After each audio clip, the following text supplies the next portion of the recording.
इच्छाकारिणं सन्धिसः भगवम् इच्छाकारिणं सन्धिसः भगवम् इच्छाकारिणं सन्धिसः भगवम्। श्रमण भगवान महावीर स्वामी के चरणों में कोटिशः वंदन। और जिनकी प्रेरणा से हम यह हैप्पी पर्यूषण मना रहे हैं, ऐसे उपाध्याय गुरुदेव परम पूज्य प्रवीण ऋषि जी महाराज साहब एवं परम पूज्य तीर्थेश ऋषि जी महाराज साहब के चरणों में कोटिशः वंदन। आया है पर्व पर्यूषण, पापों का करना है अवलोकन, हुई जो गलतियां हमसे अपार, गुरु भगवंतों के चरणों में करते हैं समर्पण।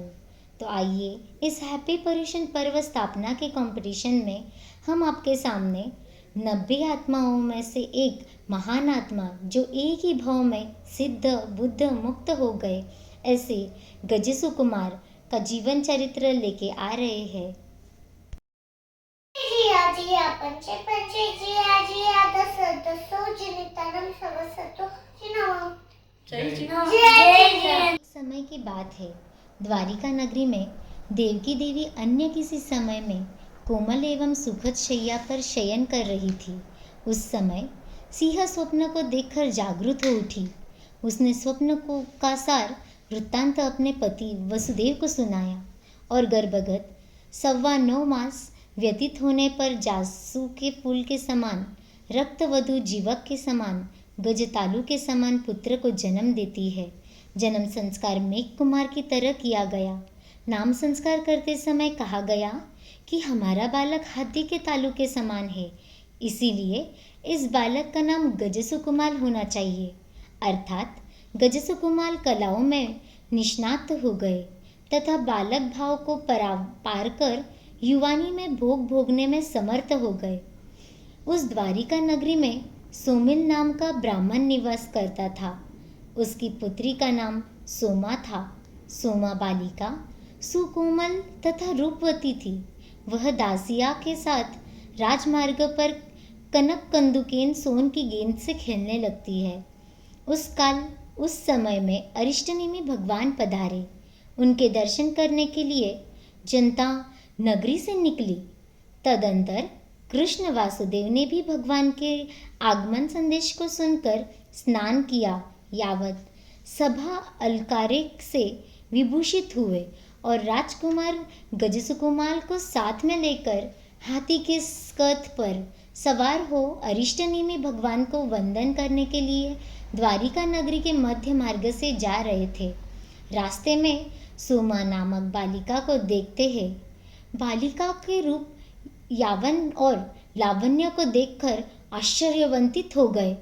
तत्काल उन्होंने अपने कौटुंबिक पुरुष कर्मचारियों को बुलाकर कहा, हे देवानुप्रिया, तुम जाओ सोमिल ब्राह्मण के पास जाकर सोमा नामक बालिका की याचना करो। भविष्य में राजकुमार गजसुकुमार के साथ इसका विवाह करा दिया जाएगा। कौटुंबिक पुरुषों ने वैसा ही किया। तदंतर कृष्ण वासुदेव द्वारिका नगरी के मध्य मार्ग से निकलते हैं। दूर से वे भगवान के दर्शन कर हाथी से नीचे उतरकर प्रभु के चरणों में पहुँचे और उनकी पयोपासना करने लगे। तदंतर भगवान अरिष्टनेमि ने कृष्ण वासुदेव गजसु कुमार तथा संपूर्ण धर्म सभा को उपदेश दिया। धर्मोपदेश श्रवण कर कृष्ण महाराज चले गए। राजकुमार गजसु कुमार भगवान अरिष्टनेमि का उपदेश श्रवण कर रहे उनके चरणों में निवेदन करने लगे, मुझे आपका उपदेश श्रवण कर वीरति हो आई है। मैं माता पिता से पूछकर उनकी आज्ञा प्राप्त कर आप श्री के चरणों में दीक्षित ग्रहण करूँगा।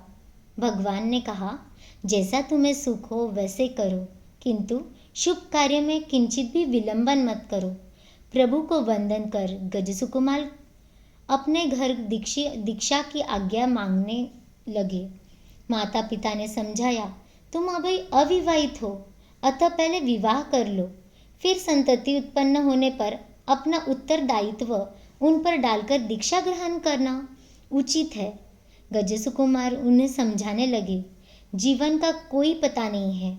जब कृष्ण वासुदेव को गजसुकुमार की दीक्षा लेने की संकल्पना के समाचार मिलते हैं तो वे आकर गजसुकुमार का आलिंगन करके गले लगाते हैं और गोद में बिठाकर कहने लगते हैं, हे देवानुप्रिया, तुम मेरे सहोदर लघु भ्राता हो, अतः इस समय तुम अरिष्टनेमि के पास दीक्षा लेने का विचार छोड़ दो। मैं तुम्हें बहुत बड़े समारोह के साथ राज्य अभिषेक करा दूंगा, अर्थात द्वारिका नगरी का राजा बना दूंगा। तब गजसु कुमार इस प्रकार कहने लगे, हे देवानुप्रिया, मनुष्य का आधारभूत यह शरीर कफ, मल, मूत्र, श्राद्धि का घर है, जिसे एक न एक दिन छोड़ना ही पड़ेगा। इसीलिए मेरी हार्दिक इच्छा है कि मुझे दीक्षा की आज्ञा दे। मैं अरिष्टनेमि भगवान के पास दीक्षा ग्रहण करना चाहता हूँ। गजसु कुमार के इस विचारों को सुनकर कृष्ण वासुदेव और माता पिता उन्हें अनुकूल प्रतिकूल बातों द्वारा समझाने लगे, लेकिन गजसु कुमार अपने विचारों पर अडिग रहे। तब उन्होंने कहा, हे पुत्र, हम तुम्हें राज सिंहासन पर विराजमान देखना चाहते हैं। अधिक नहीं तो कम से कम एक दिन तो राज्यश्री की शोभा बढ़ा दो। तब गजसु कुमार का विशाल समारोह के साथ राज्याभिषेक कर दिया गया और गजसु कुमार के आदेश पर दीक्षा सामग्री एकत्रित की गई। तब गजसु कुमार ने दीक्षा ग्रहण कर ली। गजसु कुमार अंगार उसी दिन अरिष्टनेमि भगवान के चरणों में पहुँचते हैं और वंदन नमस्कार कर इस प्रकार बोले, हे भगवान, मेरी इच्छा आपकी आज्ञा प्राप्त होने पर महाकाल स्मशान में एक रात्रि ही महाप्रतिमा स्वीकार कर विचरण करना चाहता हूँ। अरिष्टनेमि भगवान ने कहा, जैसा तुम्हें सुख हो वैसा करो। तदंतर गजसु कुमार अंगार अरिष्टनेमि भगवान से आज्ञा प्राप्त हो जाने पर महाकाल स्मशान में जाते हैं। आकर के भूमि की प्रतिलेखना करते हैं। एक रात्र की महाप्रतिमा को धारण करके आत्मध्यान में विचरण करने लगते हैं। इधर सोमिल ब्राह्मण पहले ही हवन के निमित्त सूखी लकड़ियां लाने के लिए नगरी से बाहर गए हुए थे। जब वह दर्भ कुश पत्ते लेकर पुनः लौट रहे थे, उस समय महाकाल स्मशान के पास से जाते हुए उसने ध्यानस्थ गजसु कुमार अंगार को देखा। देखते ही उसने मन में वैर जागृत हो उठा और अत्यंत रुष्ट होकर क्रोध में तमतमाता हुआ इस प्रकार कहने लगा, ये तो श्री और लज्जा से हीन, मृत्यु को चाहने वाला यह वही गजसु कुमार है जो किसी भी दोष से रहित विवाह योग्य मेरी बालिका को छोड़कर दीक्षित हो गया। मुझे गजसु कुमार से वैर का बदला लेना है। ऐसा विचार कर चारों ओर देखता है, देखकर गीली मिट्टी ग्रहण करता है और उनके मस्तक पर मिट्टी की पाल बांधता है। बांधकर जलती हुई चिता से खिले हुए लाल लाल खेर लकड़ी की अंगारे मस्तक के ऊपर डाल देता है। डालकर भयभीत होता है और वहां से भाग जाता है। जिस दिशा से आया था उसी दिशा में चला जाता है। तदंतर गजसु कुमार अंगार के शरीर में अत्याधिक दुखमयी अत्यंत असह्य वेदना उत्पन्न होती है। तभी गजसु कुमार अंगार सोमिल ब्राह्मण पर मन से भी द्वेष नहीं करते हुए उस तोप वेदना को सहन करते हैं। इस प्रकार के तोप वेदना से सहन करने से गजसु कुमार अंगार के शुभ परिणाम और प्रशस्त अध्वसाय के कारण अतीत गुणों के घातक कर्म को नष्ट करने वाले अपूर्व करण में प्रवेश करते हैं, जिसका अंत नहीं। ऐसे अनंत केवल ज्ञान केवल दर्शन को प्राप्त कर लिए तदुंतर आयु कर्म पूरा हो जाने पर सिद्ध यावत सभी दुखों से रहित हो गए और सिद्ध बुद्ध मुक्त हुए। बोलिए गजसु कुमार भगवान की जय। जय जिनेंद्र।